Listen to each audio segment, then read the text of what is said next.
दूसरी चीज वला तजस्ससू, जासूसी ना करें, जासूसी टोह ना लगाए क्या कर रहा है। हम बात तीसरा कान लगा के सुन रहा है, दो आदमी आपस में बात कर रहे हैं, तीसरा कान लगा के सुन रहा, ये जासूसी है। आपको दो लोगों के मामले में इंटरफियर नहीं करना चाहिए। घर के दरवाजे बंद, खिड़की बंद, फिर आदमी कोई सुराख से झांकने की कोशिश करे, इमाम कायनात ने फरमाया उसकी आंखें फोड़ दो। गौर करो, कहां का तसव्वुर है कि जब दरवाजे बंद हो, खिड़की बंद हो, तब आप झांक के देखने की कोशिश करें। नहीं देख सकते हो, जासूसी करने का कोई हक नहीं। हजरत उमर फारूक रात की तारीकी में निकले, रात की तारीकी में निकले, एक झोपड़ी के एक मकान से गाने की आवाज सुनाई दी। हजरत उमर फारूक ने पंजों के बल चढ़कर दीवार पर और ऐसे झांक के देखा तो क्या देखते कि एक बूढ़ा आदमी अपने पास 2-3 तवाइफों को बिठाया हुआ रक्स करा रहा था, उनसे डांस करा रहा था, और वो बूढ़ा आदमी शराब के नशे में धुत था, शराब के नशे में धुत था, और वो रक्कासाएं रक्स कर रही थी, नाच रही थी वो डांसर्स। हजरत उमर फारूक ने कहा ये तो रंगे हाथ पकड़ गया। दीवार पे चढ़े और वहीं से जंप लगाई और कूद गए। जैसे ही कूदे, उस बूढ़े ने जैसे ही देखा हजरत उमर को, उसके शराब का नशा उतर गया। उमर को देखते ही शराब का नशा उतर गया। हजरत उमर ने कहा बूढ़े, आज तो इनकार नहीं कर सकता है तू, आज तो नहीं बच सकता। शराब की बोतल तेरे पास रखी हुई है, नाचने वालियां यहां मौजूद हैं, तू भी शराब के नशे में, उठ चल। रंगे हाथ पकड़ा गया। इस उम्र में 40 कोड़े तू कैसे खाएगा, लेकिन पड़ेंगे तो अब तेरे ऊपर भी, चल उठ। ओ बुजुर्ग जैसे खड़ा होता है, कहता अमीरुल मोमिनीन चलिए लेकर कर। आपने रंगे हाथ पकड़ा है तो मारिए 40 कोड़े मेरे जिस्म पर, लेकिन अमीरुल मोमिनीन अगर सजा मुझे मिलनी है तो आपको भी मिलनी चाहिए, इसलिए कि मैंने अगर कोई गुनाह किया है तो आपने भी कई गलतियां की हैं, आपने भी कई गुनाह किए हैं। मैंने गुनाह किया, मैंने गलती की, हाँ छोड़ दिया। पहले मेरी गलती बता, मेरी खता क्या वो बता। छोड़ दिया, पहले मेरी खता तो बता क्या है। कहा आपकी पहली खता यह है कि अल्लाह के नबी सल्लल्लाहु अलैहि वसल्लम ने फरमाया जब घर के दरवाजे चारों तरफ से बंद हो तो किसी की टोह नहीं लगाना चाहिए, जासूसी नहीं करनी चाहिए। आपने मेरे घर की दीवार पर चढ़कर मेरे घर की जासूसी की, आपका पहला गुनाह, आपकी पहली गलती। दूसरी गलती है कि अल्लाह के रसूल ने फरमाया कि जब तुम किसी के घर जाओ तो पहले दरवाजे को खटखटाओ, इजाजत तलब करो, जब घर से इजाजत मिल जाए तब अंदर जाओ। आपने दूसरी गलती ये की कि आपने न दरवाजा खटखटाया न इजाजत ली, चोरों की तरह दीवार पे चढ़े और छलांग लगाकर मेरे घर कूद गए, ये दूसरी गलती आपकी। तीसरी गलती आपकी ये है कि अल्लाह के नबी फरमाते हैं जब किसी के घर में दाखिल हो तो अस्सलामु अलैकुम कहकर दाखिल होना चाहिए। आप बगैर सलाम किए हुए मेरे घर के अंदर दाखिल हो गए, आपने एक नहीं कई गलतियां की। हजरत उमर ने कहा बुजुर्ग मैं तुझे छोड़ रहा हूं आज, इसलिए कि तूने मेरी इस्लाह की है, इसलिए कि तूने मुझे जनाब मोहम्मद रसूलुल्लाह की हदीस सुनाई है, इसलिए कि तूने मुझे घर में जाने के आदाब बताए हैं, दूसरे के घर कैसे जाया जाए उसके आदाब पूरे मुझे बताए हैं, इसलिए आज मैं तुझे छोड़ रहा हूं, आइंदा अगर पकड़ूंगा तब नहीं छोड़ूंगा। चले गए।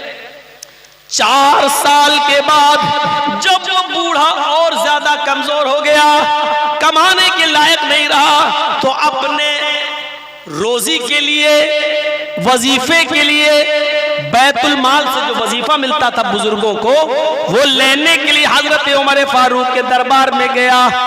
ऊपर बूढ़ों की लाइन लगी हुई थी, इन बुजुर्गों को अब बैतुल माल से वजीफा मिलना चाहिए, ये मेहनत करने के लायक नहीं रह गए हैं, आराम की जरूरत है।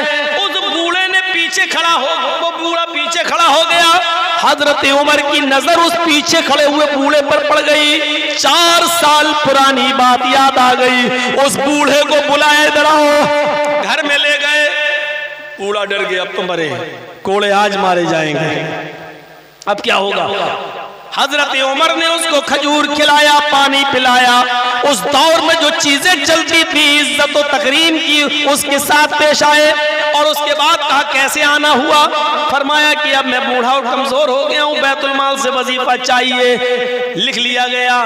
जब वो बूढ़े को छोड़ने के लिए दरवाजे तक जाते तो फरमाते हैं, आए बूढ़े, आए बुजुर्ग, कब्र में पैर लटके हुए, इस हाल में तो अल्लाह ताला के पास अगर जाना है तो उसको राजी करके जाओ। शराबी की हालत में जाओगे, डांसरों का डांस देखते हुए और नाच गाना देखते हुए जाओगे तो क्या जवाब दोगे अल्लाह के सामने। आए बुजुर्ग, जब से मैंने तुम्हें तवाइफों के साथ नाचते हुए, तवाइफों के नाच के साथ तुम्हें पकड़ा और शराब पीते शराब के साथ तुम्हें पकड़ा, 4 साल हो गए। आए बुजुर्ग, आज तक मैंने तुम्हारे बारे में किसी को नहीं बताया।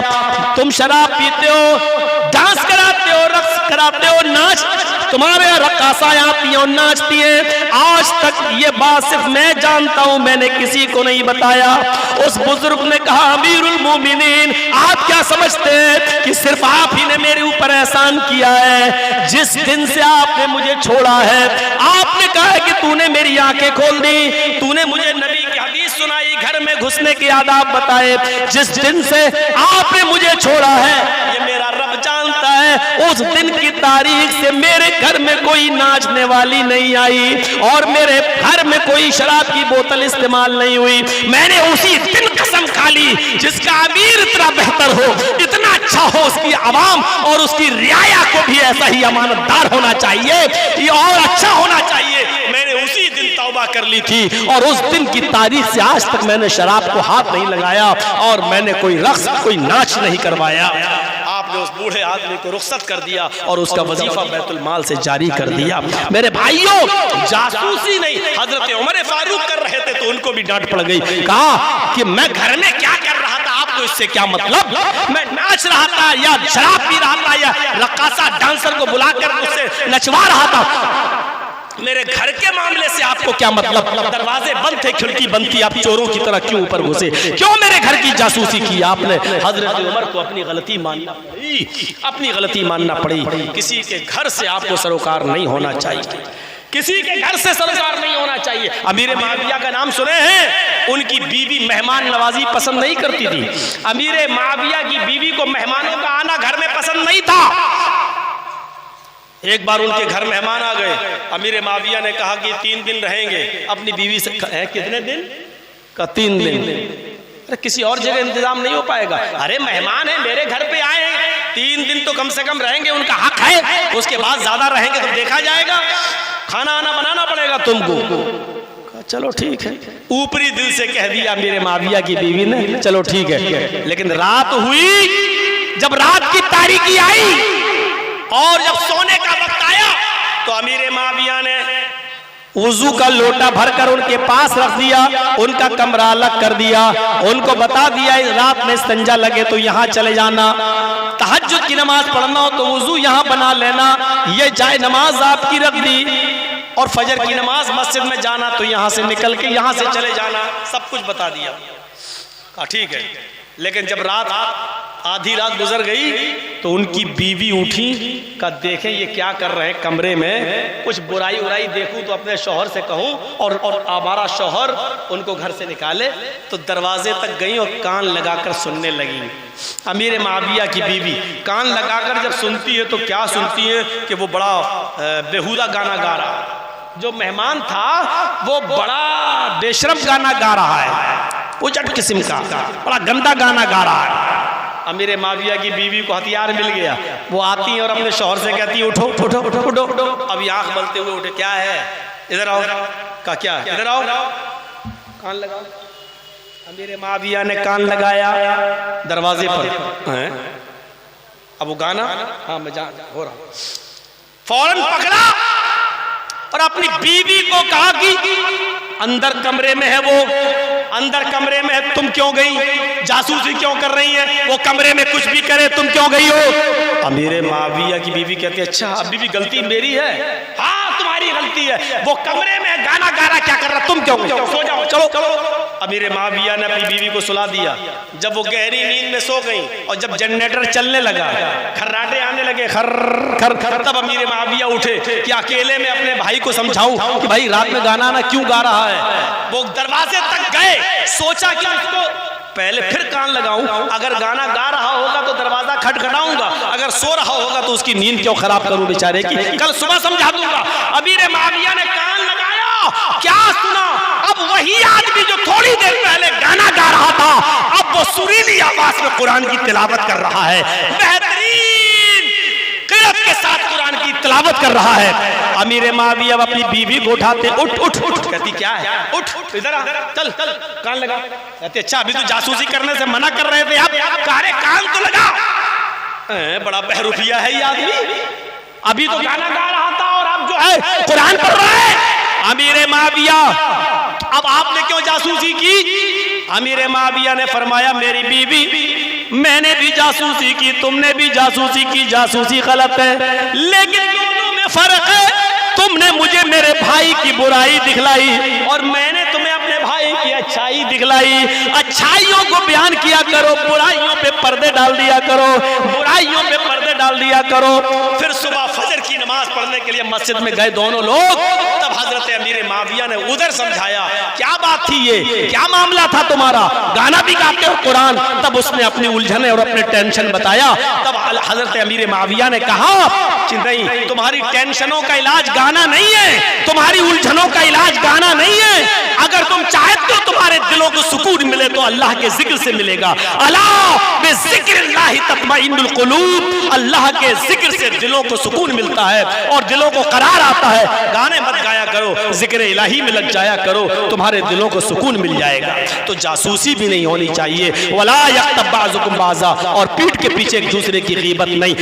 इन चीजों से आज हम एक दूसरे से दूर हुए, जासूसी हम करने लगे, गीबतें हम एक दूसरे की करने लगे और बदगुमानियां हम एक दूसरे के बारे में अपने दिलों में पाले हुए हैं। इसलिए मुसलमान भाइयों मेरी आपसे गुजारिश है, ये तीनों बुराइयां हम अपने दिमाग से निकालें, अपने दिल से निकालें, इंशाअल्लाह भाईचारा कायम होगा। और हमारे दरमियान अगर भाईचारा हो गया तो रब्बे काबा की कसम कोई कुछ नहीं कर पाएगा। हम एक रहेंगे और हम अपनी ताकत को पहचानेंगे। और ये दुनिया में जो कुछ भी आज हमारे मुल्क में हो रहा है, अगर हम एक प्लेटफार्म पे आ गए, हम मुत्तफिक हो गए, हम मुत्तहिद हो गए और एक मुसलमान दूसरे मुसलमान भाई आपस में भाई की तरह, सगे भाई की तरह अगर हो गया तो मेरे भाइयों हमारा इत्तेहाद और इत्तेफाक देखकर ये खुद लर्जा बरअंदाम हो जाएंगे। क्योंकि हमारे यहाँ कोई जात पात नहीं है, हमारे यहाँ कोई ऊंच नीच नहीं है, उनके यहाँ तो बहुत जात पात ऊंच नीच है।